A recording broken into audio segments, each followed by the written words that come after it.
Welcome to World Events in the Bible. I'm Brandon T. Ward. Hey, we recently put up a post saying we're going to answer some questions, so we have some of those questions. I want to answer one of them here. One's from Mary.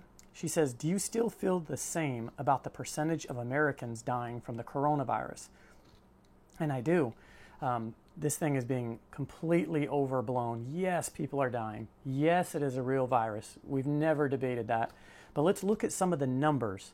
And these numbers come from the CDC. And this is what we have been reporting on our site for the past 5-6 weeks or so now.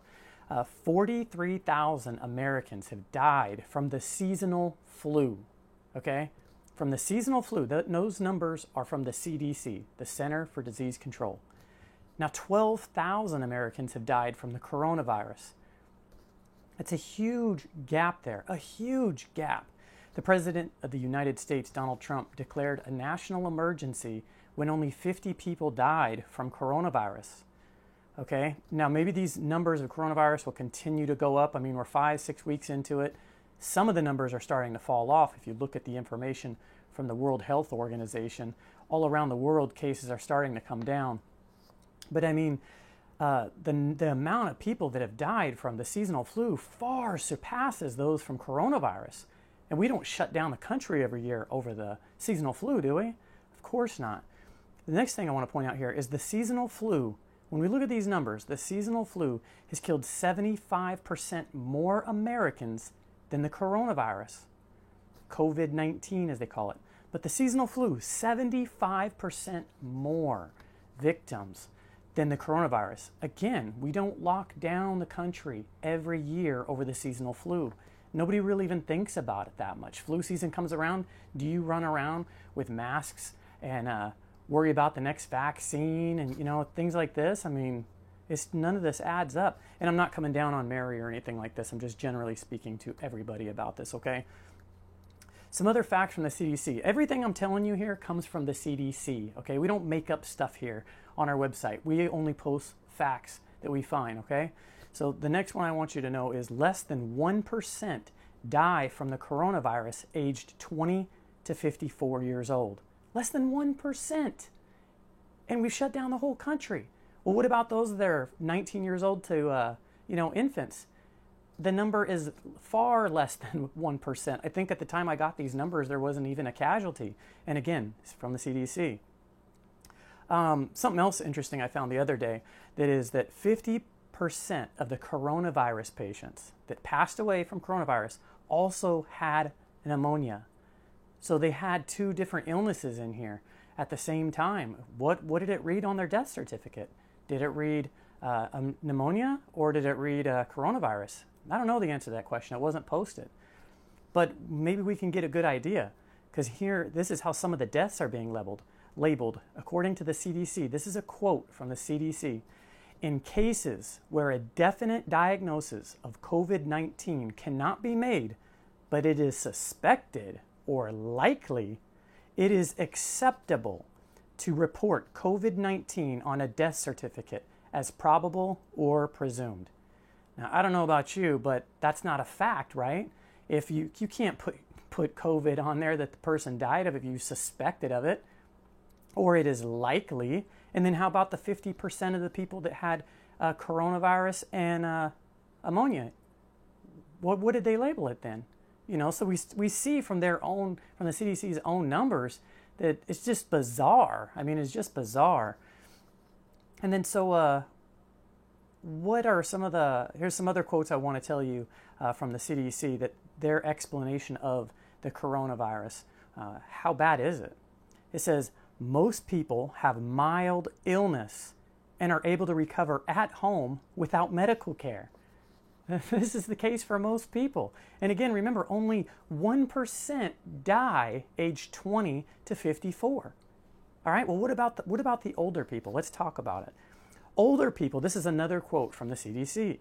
Older people and people of all ages with severe chronic medical conditions like heart disease, lung disease, and diabetes, for example, seem to be at higher risk of developing serious COVID-19 illness.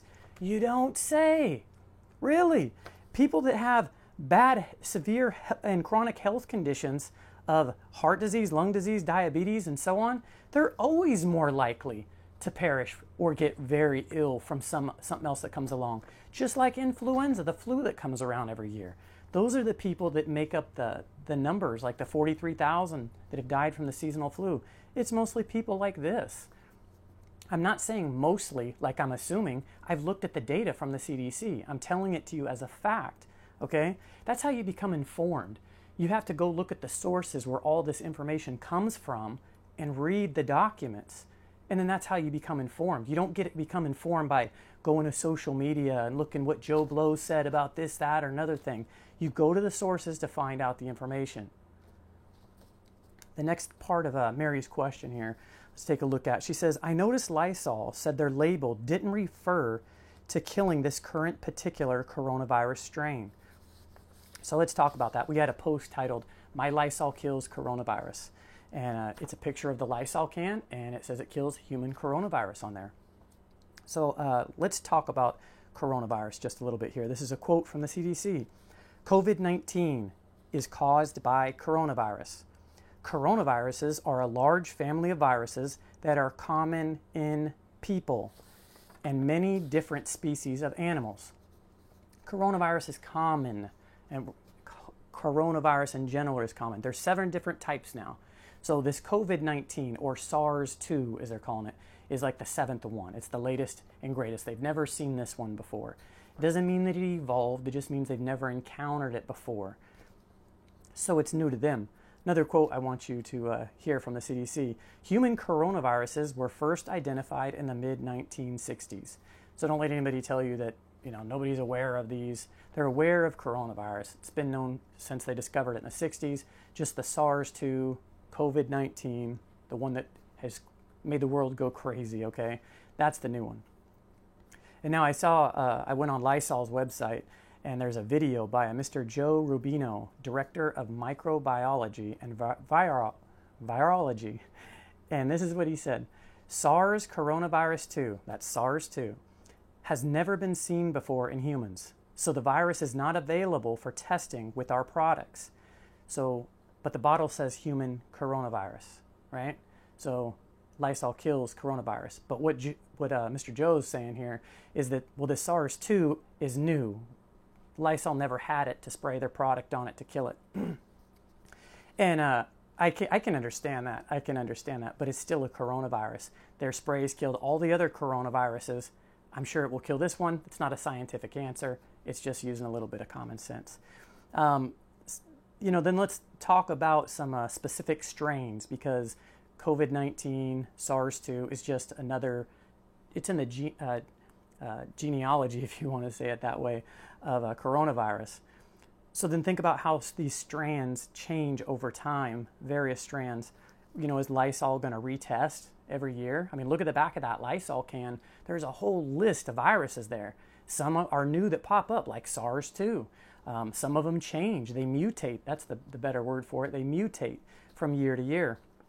And so that takes us to the flu vaccine that they come out with every single year. It's not the same vaccine year in and year out. They change it depending on what they anticipate the flu to be. What strain do they think is going to be predominant in that year? And that's what they base the flu vaccine on. So it's okay to do that, to make guesses and assumptions when it comes to a vaccine that we're not sure of. But when it comes to Lysol, then we have to test the exact same one. I mean, it doesn't make much sense to me. It sounds like we're more interested in making sure our counters are clean than what we inject into our body. So there's all the information there. I'll drop down some links below the video as well. So I hope this has helped you, and thank you so much for joining us.